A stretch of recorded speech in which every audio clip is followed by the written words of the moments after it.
할렐루야. 사랑하고 축복합니다. 오늘 하루도 가정에서 또 교회에서 학교에서 수고한 여러분들에게 하나님의 위로와 또 평강이 함께 하시기를 간절히 소망합니다. 우리의 인생 가운데에 누구에게나 다가오는 가장 보편적인 것은 무엇일까요?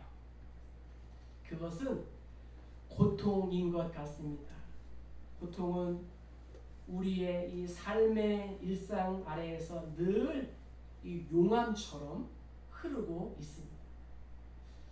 마치 백조가 물 위에 우아하게 아름답게 떠 있지만 물 밑에서는 엄청난 발놀림을 하고 있는 것처럼 고통은 바다 위에 떠 있는 이 빙산처럼 갑자기 불쑥 솟아나와 나의 삶을 온통 뒤에 흔들어 놓기도 합니다. 어느 날 우연히 찍은 엑스레이 사진 하나로 인생이 송두리째 바뀌기도 합니다. 열심히 헌신하기 위해 사역의 현장에 왔는데 생각지도 않은 이 관계의 아픔으로 신음을 하기도 합니다. 갑작스러운 사고로 인하여 사랑하는 사람을 잃고 눈물을 흘리고도 합니다. 삶의 현장에서 이 수많은 이 고통의 용암들이 왜 있을까요? 고통에서 성도는 어떠한 삶을 살아야 하는 걸까요? 오늘 하나님은 베드로를 통하여 성도로서 고통을 어떻게 다루어야 하는지를 우리에게 말씀하고 있습니다. 자, 먼저 12절을 다 같이 읽겠습니다. 사랑하는 자들아, 너희를 연단하려고 오는 불시험을 이상한 일 당하는 것 같이 이상히 여기지 말고. 아멘. 첫 번째, 불시험을 이상히 여기지 말라고 말씀하십니다.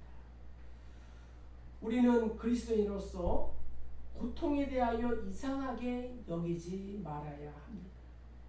불시험이란 불같은 고통을 말합니다. 이상히 여기지 말라. 이 말은 나에게 오는 고통을 엄청난 충격으로 받아들일 필요가 없다는 것입니다. 이 편지를 받은 초대교회 성도들은 독특한 고통을 당하고 있었습니다. 그들은 가서는 안 될 잘못된 장소에 있다가 우연한 고난에 휩쓸린 것이 아닙니다. 휘말린 것이 아니었습니다. 그렇다고 자신의 이 죄 때문에 받는 고통도 아니었습니다. 그들은 단지 예수님을 믿는다는 이 이유 하나만으로 고향에서 쫓겨나 타향에서 살았고 타향에서도 이 믿음을 포기하라는 이 압력과 압박을 받고 있었습니다. 그들은 믿음을 지키기 위하여 생업을 포기해야 했고 때로는 목숨을 내놓기도 해야 했습니다. 이러한 혹독한 고통 속에서 베드로는 고통에 어떻게 반응해야 하는지를 오늘 우리에게 가르쳐주고 있습니다. 그것은 고통을 당할 때에 그 고통을 이상하게 생각하지 말라는 것입니다. 그 이유가 무엇일까요? 우리에게 불같은 고통이 찾아올 때에 마음의 의문과 강한 거부감도 함께 찾아오기 때문입니다. 고통을 당하면 이러한 의문이 생깁니다. 어떻게 내게 이런 일이 일어날 수 있지? 이 상황을 쉽게 믿을 수 없다는 것입니다. 하나님은 왜 이런 상황에서 나를 지키지 않으실까? 이러한 의문은 신앙생활을 성실하게 한 사람들에게 더 많이 찾아오게 됩니다. 하나님께 내가 충성을 다했는데 어떻게 우리 가정에 이러한 어려움이 찾아올 수 있지? 하나님 어떻게 나에게 이러실 수 있을까라고 생각을 합니다. 고통이 찾아올 때 우리는 일단 놀라게 됩니다. 베드로 역시 이 고통을 경험했기 때문에 우리의 마음을 잘 압니다. 예수님 역시도 나를 위하여 이 고통을 받으셨기 때문에 그 누구보다도 우리의 형편을 잘 알고 계십니다. 그래서 이렇게 말씀하시는 거예요. 사랑하는 자들아, 너희를 연단하려고 오는 이 불시험을 이상한 일 당하는 것 같이 이상히 여기지 말라. 그런데 어떻게 하늘이 내려앉고 땅이 갈라지는 것 같은 이 불같은 고통 속에서 의문을 품지 않을 수 있을까요? 베드로는 한 가지 사실을 명확하게 제시합니다. 하나님은 성도에게 하나의 목적을 가지고 고통을 주신다는 거예요. 그것이 뭐예요? 그것은 바로 연단이라는 것입니다.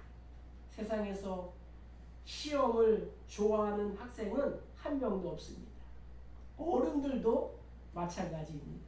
이제 학생들이 학기 말이 되어서 종강을 앞두고 시험을 치르게 될 것입니다. 학생들에게는 고통의 시간이 다가오게 되는 거죠. 모든 학생들은 시험을 보게 되어 있습니다. 그런데 학교를 졸업하면 시험이 끝일까요? 아니요. 또 다른 입학시험, 취업시험, 승진시험, 자격시험, 이 시험의 이유는 무엇일까요? 이 시험은 실력을 향상시키기 위함입니다. 그래서 좋은 스승은 이 제자를 괴롭히는 목적으로 시험을 하는 것이 아니라 제자의 실력을 향상시키려는 목적으로 시험을 치르게 하는 것입니다. 우리가 창세기 22장에 보면은 아브라함이 겪은 시험 이야기가 나옵니다. 아브라함은 100세에 아들을 낳았습니다. 그 아들이 얼마나 아름답고 가정에 웃음을 주었으면 그 이름을 무엇이라고 지었어요? 이삭이라고 지었어요. 아브라함이 이 아들을 이삭을 향하여 웃음아 웃음아 이삭아 하고 부르는 것을 한번 상상해 보세요. 그러도 어느 날 하나님은 아브라함에게 100세 얻은 이 아들 이삭을 번제물로 드리라고 합니다. 이것이 나의 일이라고 한번 생각해 보세요. 어떠한 생각이 들까요? 하늘이 무너지는 일 아닙니까? 아브라함은 어떠한 생각을 했을까요? 하나님이 왜 나에게 이러한 요구를 하시는 것일까? 내가 언제 아들을 달라고 했나? 달라고도 하지 않았는데 주실 때는 언제고 이제 다시 달라고 하시니 점점점점점. 아브라함이 어떠한 결정을 했을까요? 저와 여러분들이 다 압니다. 하나님께 번제물로 드리려고 작정을 했습니다. 그리고 그 시간 하나님은 모리아 산에 이미 숫 양을 번제물로 준비해 주셨습니다. 할렐루야. 이것을 우리가 여호와 이레 하나님께서 준비하시다라고 말하고 있습니다. 하나님은 인간 이삭을 바치라고 하는 것이 아닌 아브라함의 이 마음을 바칠 것을 요구하신 것입니다. 하나님은 우리가 감당할 수 없는 우리의 한계 상황 속에서도 우리의 복종과 신뢰를 요구하십니다. 그래서 신약의 시브리 기자는 아브라함의 믿음을 이렇게 표현했습니다. 다 같이 한번 읽어볼까요? 아브라함은 시험을 받을 때에 믿음으로 이삭을 드렸으니 그는 약속들을 받은 자로 돼 그 외아들을 드렸느니라. 그에게 이미 말씀하시기를 내 자손이라 칭할 자는 이삭으로 말미암았으리라 하셨으니 그가 하나님이 능히 이삭을 죽은 자 가운데서 다시 살리실 줄로 생각한지라. 비유컨대 그를 죽은 자 가운데서 도로 받은 것입니다. 아멘. 하나님은 이삭을 통하여 태어날 후손들이 바다의 모래와 같이 하늘의 별과 같이 많을 것이다, 이렇게 약속을 하셨습니다. 그런데 이 약속을 하신 하나님이 이삭을 죽이면은 어떻게 되겠습니까? 아브라함은 하나님이 하신 이 약속의 말씀을 믿었습니다. 극한 상황과 환경 속에서 마음이 찢어지는 고통 속에서도 어떻게 했어요? 하나님을 바라보았습니다.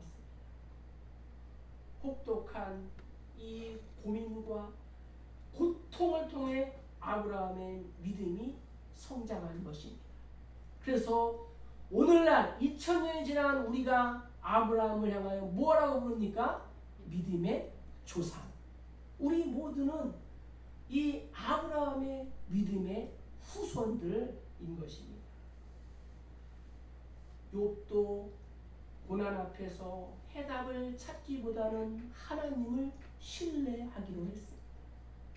하나님이 나에게 즉각적인 답을 주지 않아도 하나님은 선하시기 때문에 나를 단련하신 후에는 순금과 같은 존재가 되게 하실 것을 고백했어요. 그래서 욥은 이렇게 고백합니다. 내가 가는 길을 그가 아시나니 그가 나를 단련하신 후에는 내가 순금같이 되어 나오리라. 할렐루야. 나를 연단하려고 오는 이 불시험을 이상한 일 당하는 것 같이 여기지 않기를 주님의 이름으로 간절히 축복합니다. 자, 이제 우리 13절을 한번 읽어보겠습니다. 오히려 너희가 그리스도의 고난에 참여한 것으로 즐거워하라. 이는 그의 영광을 나타내실 때에 너희로 즐거워하고 기뻐하게 하려 함이라. 아멘. 고통이 우리에게 주는 선물은 뭐예요? 고난에 참여하는 것을 즐겁게 한다라고 성경은 말씀하고 있습니다. 고난이 올 때에 우리는 먼저 이상히 여기지 말아야 합니다. 그러나 하나님은 여기서 한 걸음 더 나아가기를 저와 여러분에게 요구하고 계십니다. 그것은 뭐예요? 고통의 때에도 우리가 기뻐하고 즐거워하는 것입니다. 이것이 고난을 당하고 고통 중에 있는 사람에게 가능한 일일까요? 베드로는 그 이유를 이렇게 말하는 거예요. 우리가 읽은 13절 이 하반절에 이는 그의 영광을 나타내실 때 너희로 즐거워하고 기뻐하게 하려 함이라. 자, 여기서 이 기뻐하라, 기뻐하기라는 뜻은 무엇이냐? 극도의 기쁨을 나타내는 최상급의 표현이라는 거예요.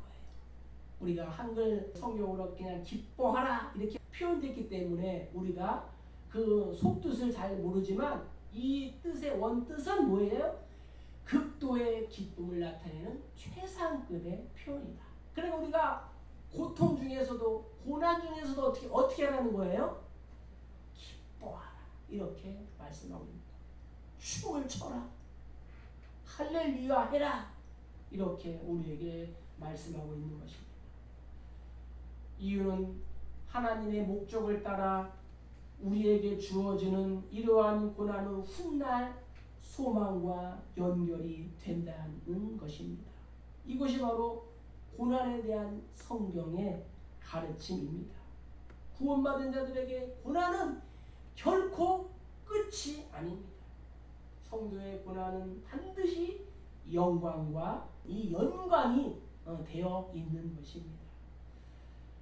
만일 나에게 다가온 이 불같은 고난을 이상하게 여기지 않고 하나님이 연단하시는 그 시험으로 이해하고 인내하며 즐거워한다면 훗날 그 고난과 시험은 우리에게 복이 되고 나아가 심판의 날에 상급이 된다라고 우리에게 말씀해 주고 있는 것입니다. 이 상급을 우리가 기대하며 우리는 고난 속에서도 즐거워할 수 있는 것입니다. 물론 모든 고난이 다 상급이 되는 것은 아닙니다. 그래서 베드로는 이렇게 말한 뒤에 또 한마디를 더 붙입니다. 자, 15절을 읽어보겠습니다. 너희 중에 누구든지 살인이나 도둑질이나 악행이나 남의 일을 간섭하는 자로 고난을 받지 말려니와. 아멘. 무슨 말씀이에요? 살인, 도둑질, 악행은 상급이 되는 고난이 아닌 것을 우리가 알 수 있습니다. 그런데 이 남의 일에 간섭하는 일은 언뜻 이해가 되지 않을 수가 있습니다. 왜 하나님은 이것을 살인과 도둑질과 이 악행과 똑같이 해 놓았을까요? 남의 일에 간섭을 한다. 이 뜻은 무엇이냐 하면은 탐내는 사람, 금지된 일을 하는 사람, 또는 밀고자, 이러한 뜻이 남의 일에 간섭을 한다라는 단어에 포함이 되어 있는 것입니다. 즉 그리스도인으로서 자신의 소명을 잃어버리고 방향 없이 살아가는 것을 말합니다. 이러한 자들이 받는 고난은 예수님을 위한 고난도 아니고 예수님의 이름 때문에 받는 고난도 아니라는 거예요. 좀 더 구체적으로 말씀드리면 정신을 차리지 않고 남의 일에 간섭을 한다면 복음과 상관이 없는 것들에 얼마든지 휘둘리며 살아갈 수밖에 없다는 것입니다. 오늘날 교회에서도 남의 이야기하기를 좋아하는 사람들이 있습니다. 확인되지 않은 상대방에 대한 나쁜 말을 여기저기 옮기고 기도해 주겠다는 말로 교묘하게 간섭을 하고 때로는 꼬시기도 합니다. 이것은 복음이나 교회를 세우기 위한 목적이 아닙니다. 바로 이런 것이 남의 일에 간섭을 하는 밀고자의 행동인 것입니다. 따라서 성도는 이런 일로 고난을 받지 않도록 주의를 해야 된다라고 오늘 하나님께서 베드로를 통하여 저와 여러분들에게 권면하고 있는 것입니다. 상대방을 험담하고 비방하고 확인되지 않는 소문을 옮기는 것은 살인이나 도둑질이나 악행과 똑같다는 것입니다. 이러한 일로 고난을 받는 것은 하나님과 아무런 상관이 없는 것입니다. 우리가 그리스도인이기 때문에 물질적인 이익을 포기하셨습니까? 직장에서 승진을 포기했습니까? 조금 손해를 보았습니까? 그렇다면 즐거워하시기를 바랍니다. 하늘에 우리의 상급이 있습니다. 세상은 어떠할까요? 수단과 방법을 가리지 않고 자신의 것을 다 모읍니다. 부를 지닌 자가 득세하고 편리한 세상입니다. 교회조차 그러한 세상 이 풍조를 따르는 경우가 얼마나 많은지 모릅니다. 그러나 성도는 고난에 참여하는 것을 기뻐하고 즐거워하라고 성경은 권면하고 있습니다. 때문에 고난과 이 고통의 상황 속에서도 우리가 이 고난을 즐겁게 받으라고 서로 격려해야 되는 것입니다. 왜냐하면 우리에게는 고난 뒤에 있을 축복과 상급이 기다리고 있기 때문입니다. 그러므로 고통이 올 때에 이상히 여기지 말고 오히려 즐거워하시기를 주님의 이름으로 간절히 축복합니다.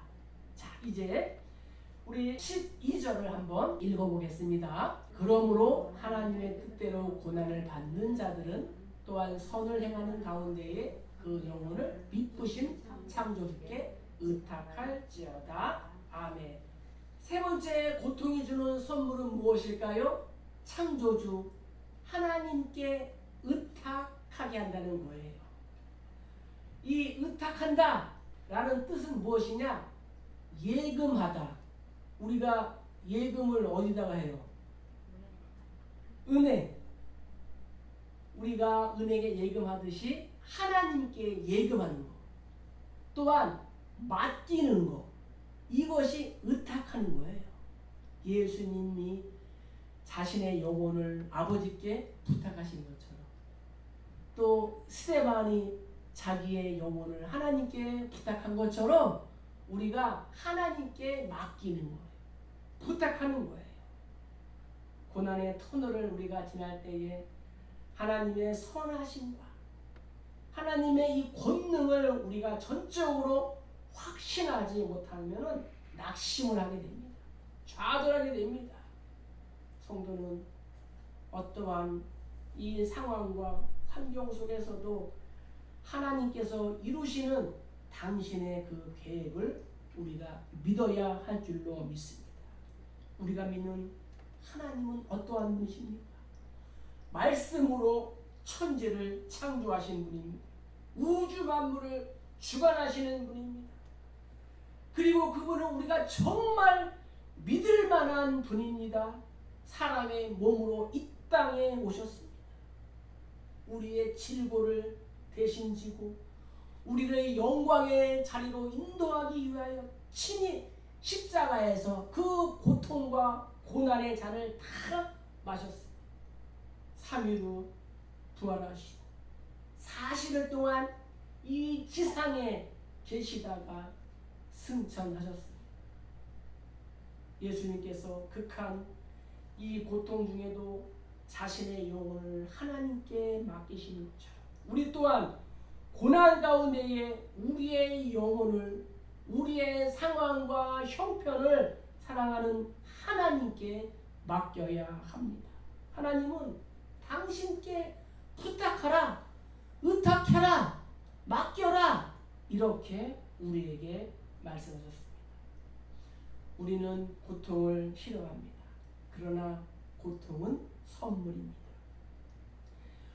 폴 브랜드라는 인도에서 나병을 치료하는 의료 선교사가 있었습니다. 나병은 몸의 신경이 조금씩 죽어가는 병입니다. 그래서 신체 부위를 바늘로 찔러도 전혀 감각이 없고 아프지 않습니다. 어느 날 폴 브랜드는 수많은 나병 환자를 돌보다가 과로로 쓰러졌습니다. 혹시나 하고 바늘로 자신의 발을 깊숙이 찔렀는데 발에 아무런 감각이 없는 것입니다. 그는 가족과 친구들이 이 만류했던 이 의료 선교사를 자처해서 인도해 왔는데 자신이 정작 이 나병에 걸렸다고 생각하니까 난감했어요. 가족들에게 어떻게 이야기할지 고민하며 괴로워했습니다. 며칠 동안 끙끙 앓다가 신라 같은 이 신앙을 붙들고 다시 바늘로 자신의 발꿈치를 깊이 찔렀어요. 어떻게 됐을까요? 그런데 이게 웬일입니까? 통증이 느껴지는 거였어요. 할렐루야도 안 하시네. 내일이 아니라고. 훗날 그는 그때처럼 고통이 고마웠던 적이 없었다고 고통이 선물이다 라는 책에서 이렇게 고백을 했습니다. 많은 사람들이 고통을 없애려고 병원을 찾아갑니다. 의사를 만나러 갑니다. 그러나 역설적으로 고통이 없는 것을 괴로워하는 사람들이 있습니다. 그들은 오히려 고통을 갈구합니다. 고통을 원합니다. 나병 환자에게 한 가지 선물을 고르라고 한다면 그들은 즉시 고통을 고를 것입니다. 아파야 치료할 수 있으니까요. 그러면서 폴 브랜드는 이렇게 고백했습니다. 나는 고통 없는 삶을 원하지 않는다. 고난을 좋아하는 사람은 아무도 없습니다. 성도인 우리도 불같은 시험과 고난을 피할 수가 없습니다. 그러나 고난이 올 때 이상하게 여기지 마시기를 바랍니다. 우리가 피할 수 없다면 오히려 즐겨야 합니다. 어떻게 그것이 가능할까요?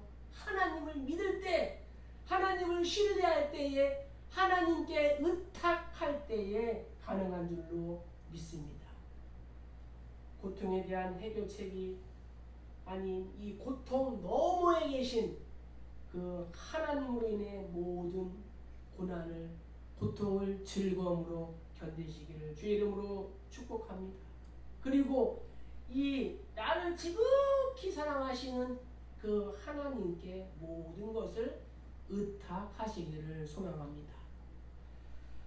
말씀을 정리하겠습니다. 고통이 주는 선물은 무엇일까요? 고난을 통하여 겸손하게 그리스도의 고난에 참여하게 합니다. 소망과 상급이 있습니다. 하나님에게 의탁하게 합니다. 바라기는 우리의 삶의 이 고통의 순간에도 하나님께 더 가까이 나아간 아브라함과 욥 그리고 이 베드로처럼 하나님을 전폭적으로 신뢰하시기를 축복합니다. 그리하여 우리의 슬픔이 변하여 기쁨이 되고 제 대신 화관을 씌워주시는 하나님을 경험하는 우리 모두 다 되시기를 주님의 이름으로 간절히 축복합니다. 축복합니다.